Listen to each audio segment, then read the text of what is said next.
We are the average of the people we hang out with. I am Matthieu Stefani, serial entrepreneur and co-founder of Cosa Vostra, a tech and creative consulting agency. With Génération Do-It-Yourself, I offer you talks with entrepreneurs, sportsmen or artists who will literally make our average explode.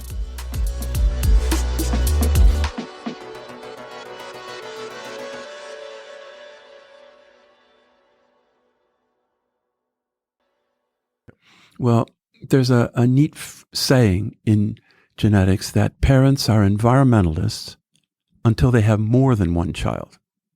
Because with the first child, anything that she is, say if she's shy, you can always come up with an environmental reason why she's shy.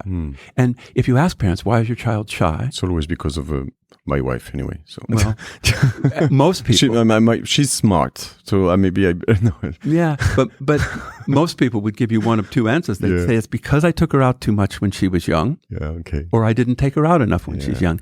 But then you have a second child, and because shyness is actually one of the more heritable personality traits in infancy, chances are that the second child won't be as shy because they're 50% different. So first-degree relatives, siblings, parents, and offspring share 50% of their DNA differences. But that means they don't share 50%.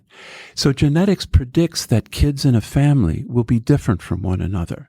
And where this comes in with school achievement and intelligence is that you and your wife are well-educated and, consider yourself pretty bright.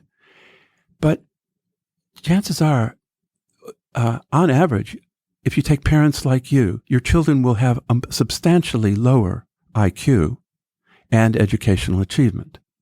And that's because they're 50% different from you on average. And within a family, it's particularly telling. Environment has a tough time explaining why kids in a family are so different. I don't know if you experienced that, but, the Norwegian writer, Karl Ove Knausgård, wrote the 77,500-page autobiography, Mein Kampf, about, his life. And he's particularly good at describing his three kids because he was trained in sociology and taught everything's environmental. And then he had a second child. And he said from first week of life, these kids were very different. And then they continued, all three of his kids continued to grow up to be very different. Genetics predicts that they'll be different. So that becomes important when you think about how well they're going to advance, say, educationally. That you got to predict kids in a family will be different. And university education is not for everybody. So what you say... Okay, I will get back to what you just said once again. But when you say if you get two smart parents, there are good chances that they're two very smart parents. Is IQ a good thing, you believe? IQ test, a good way to measure intelligence? It is. And, we can talk about that, but it's been around for 100 years. It's one of the best validated constructs. It correlates with more important things in our society than anything else. So I know people don't like it, but it's just general cognitive ability. It isn't some mystical thing. We could just in a half hour come up with an intelligence test. Mm-hmm. I could just say, well, some people are more intelligent than others. What do you mean? So what should we test there? One of the things you'll come up with is vocabulary. It's actually one of the most predictive single tests for cognitive ability. And then number of words Well, yeah. And fluency, you see that in your trade a lot, don't you, And then you might pick up things like memory. And most people would say, well, sort of. But, in England here, we have this thing called University Challenge, which involves knowing little facts, And we know people who have terrific memories that you wouldn't say are particularly bright. They're just very good at memory. But anyway, you got spatial ability, you could say. People would come up with reasoning would be the biggest thing people would come up with, which is central to intelligence. It's like when you're faced with a problem that you haven't solved before, a novel problem. That's where kind of intelligence kicks in. Like that book, Persig's book, Zen and the Art of Motorcycle Maintenance. He's saying, when you get down to in the middle of a desert and your motorcycle breaks down and you've got to figure out what's wrong, that's where intelligence clicks in. And most people recognize that. Some people are just quicker at solving problems or deeper at it. Yeah, sure. And that's true of the Einsteins too. I mean, they're just dealing with problems. They're dealing with problems that we don't even understand why the problems, but it is problem solving. So anyway, I think it wouldn't be, I bet we could come up with an intelligence test that would probably correlate 0.8 with other intelligence tests. And people have come up with very different intelligence tests, and they all correlate highly with each other. So this myth that, intelligence is what intelligence test measures, I get bored with that because there's 100 years of research on this. So if you have two, I don't know, if you have, well, that's probably I have the answer within the question I'm about to ask, but if I get two parents that have a 150 IQ, there's a large chance that mine will be not as big.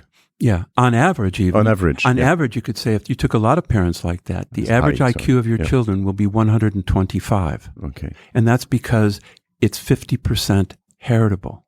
If it were 100% heritable, then those kids would have an average IQ of 150.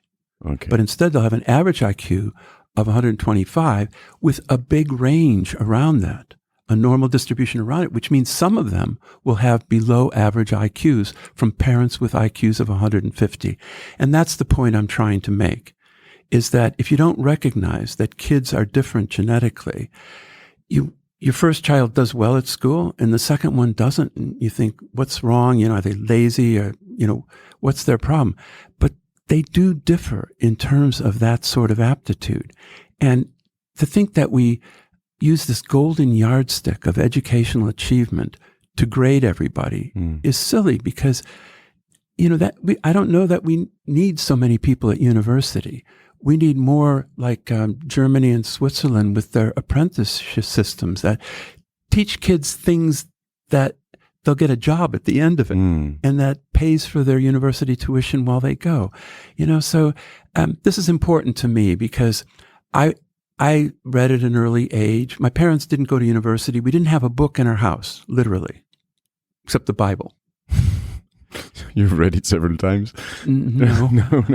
Enough to know it was pretty silly stuff. My 11 years old daughter now, she had read probably 10 times the whole Harry Potter when she was 9 already. So I believe if she had the Bible, she would have read it 100 times probably. But what we had were public libraries. So I would take my little wagon and go to the library and get all sorts of books and bring them home. From what age?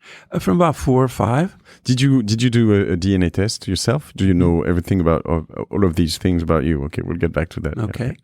And when I went to school, I loved it. I was just good at it and it was fun and I always did well and got scholarships. My sister, though, was slow to learn to read. She didn't do well at school. She didn't like school. And people just assume that there was something wrong with her. But she hasn't taken a DNA test, but I predict that she would have a much lower genetic score than I do.